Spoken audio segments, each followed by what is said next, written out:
Welcome back to our program from the German Marshall Fund, Atlantik-Brücke, and the State of North-Rhine Westphalia. I am so pleased to introduce to you Ambassador John Emerson. Many of you know that John Emerson was ambassador to Germany from 2013 to 2017.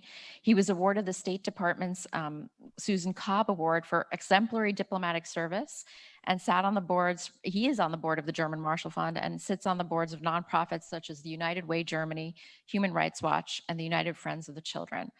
Welcome, Ambassador Emerson. It's still not too late in California, is that right? Not too late. It's about 11:30 our time. So, I mean, it's 11:30, so still early, but we've been through a lot. They're still counting votes here.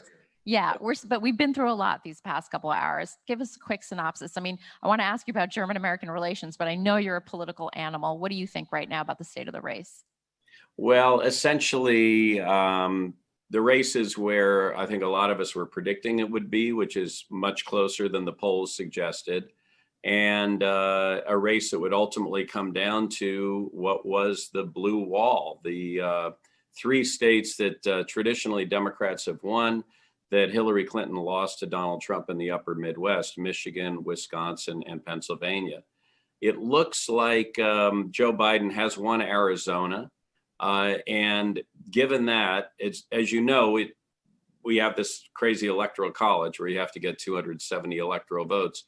Essentially, the winner of two of those three Midwestern states will be the next president of the United States, whether it's Wisconsin or Michigan or Pennsylvania. And then we had just about half an hour ago sort of a surprise shot from left field that Atlanta, Georgia just came in with a whole bunch of votes that hadn't been counted before and brought Georgia to within 100,000 votes. And there's still about 5% of that state that has yet to be counted. So there's actually a shot that Joe Biden could seize the lead there, in which case he would only need to win one of Wisconsin, Michigan, or Pennsylvania. Donald Trump currently has a lead in all three of those states, but overwhelming number of ballots, less than half or slightly less than half, but close to half in each state hasn't been counted. The ballots that haven't been counted are overwhelmingly the vote by mail ballots that typically were sent in by Democrats. Over 70% of Democratic voters in the Midwest said they intended to vote by mail, and less than 40% of the Republicans said they intended to vote by mail. So you can imagine that these ballots that have yet to be counted will be overwhelmingly Democratic. And the question remains whether or not there will be sufficient to overcome the lead that Donald Trump has at this point. This is really it was called in the press the red mirage, the idea that the way the vote counting works in states like Pennsylvania is first they count the in-person balloting, and then they count the early balloting and the vote by mail balloting. Other states like Florida count the ballots as they come in, so you get a much quicker response on election night. And the reason they call it a red mirage was that the analysts and pundits assumed that that clearly Donald Trump would be in the lead by the time we came to the end of election night, but it would take several more days to continue counting the ballots. Well, he just spoke while you were doing your other session and sort of implied he was going to go to the Supreme Court to try to stop the counting of these ballots. I don't know how you can possibly do that. These are ballots that were cast legally, legitimately. They've been received by the authorities. They're sitting there waiting to be validated and counted. So looks like he's going to be dragging us into a legal fight before even all the ballots have been counted.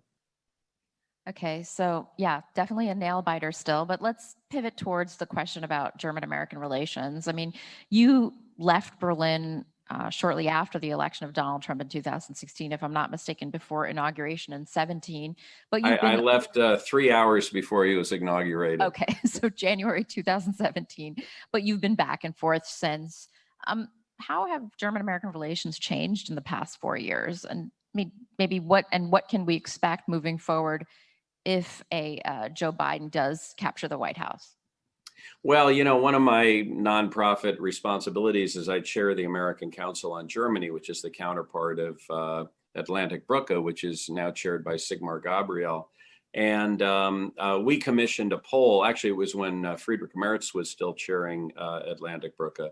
We commissioned a poll about, I guess, a year and a half ago, both in Germany and in the United States, on the German-American relationship. And what was striking about that was, while obviously this isn't breaking news, that the reputation of the United States has gone down pretty substantially in Germany during the Trump years.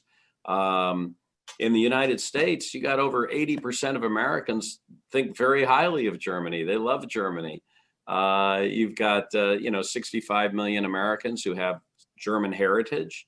If you were to ask most Americans or ask in a poll, to name or identify or rank foreign leaders, Angela Merkel would probably be the foreign leader who's known by the second most people. And my guess is Vladimir Putin probably is more famous, but she would certainly unquestionably be the most respected foreign leader in the United States of America. So it's interesting. You have this sort of disconnect.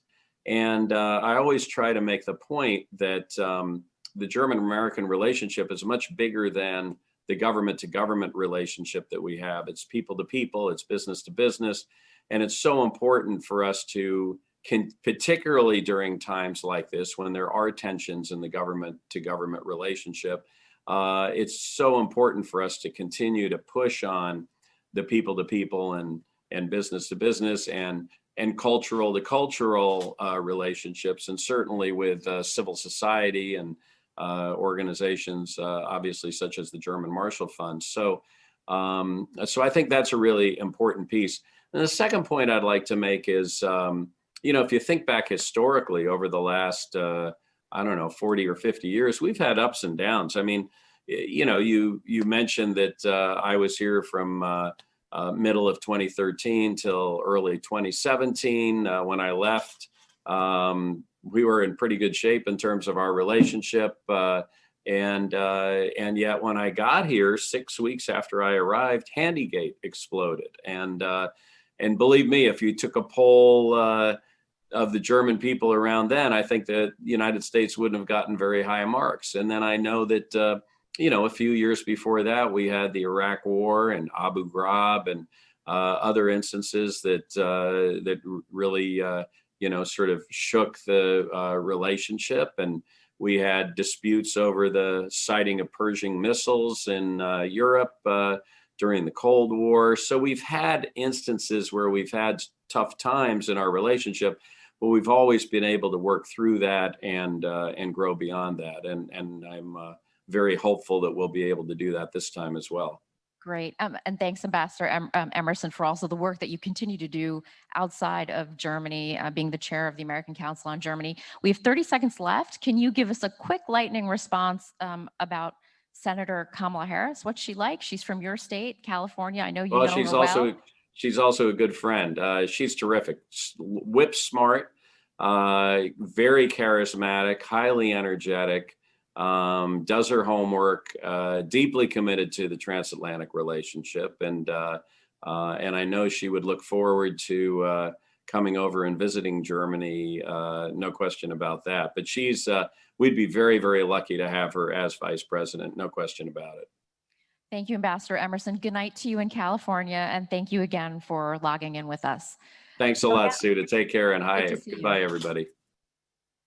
So now I'm going to pass the mic to my colleague David Deissner at the Atlantik-Brücke, und wir werden weiter auf Deutsch dann machen und wir werden dann weiter mit dem Programm anfangen in den nächsten paar Minuten. Dankeschön.